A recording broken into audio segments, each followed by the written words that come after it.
My name's Leo, licensed mental health counselor.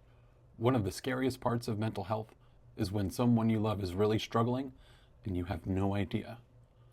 Of course we want to help, but how do you support someone who seems fine? Before I started doing this work, I used to get deeply unsettled hearing stories of people who looked successful and happy until suddenly they were gone. They had been struggling so deeply with their mental health that they became unalived by the weight of it, and no one saw it coming. And I kept wondering, how are we supposed to know? But after years of training and reading the research, here's something I want you to know. Most people who consider becoming unalived don't actually want to stop living.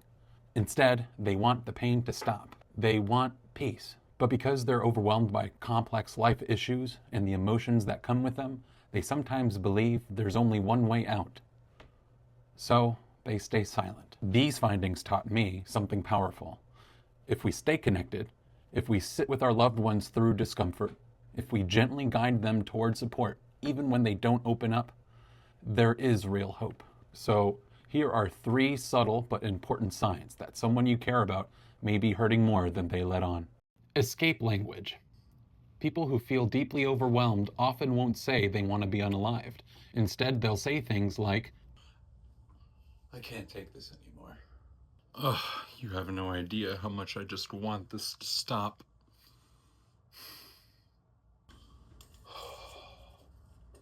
I really need a break from life. I don't think I can do this anymore. These are metaphorical ways of expressing emotional pain, and they shouldn't be ignored. Over-apologizing. Constantly saying things like, Thank you for letting me vent about this. I know I can be a lot, so I'm sorry for being too much. I'm sorry for even bringing this up. I'm sorry I'm talking so much. You're probably really sick of me. Sorry. Sorry. I don't want to bother you. I feel like I'm always bothering you. may reflect internalized shame and a deep sense of worthlessness, especially common in trauma survivors. Sudden calm after distress. If someone has been in visible distress and suddenly seems upbeat, peaceful, or overly fine, it could be a red flag. This is sometimes called the calm before the storm. Not improvement, but resignation. You know what? I'm doing all right. Thanks for asking.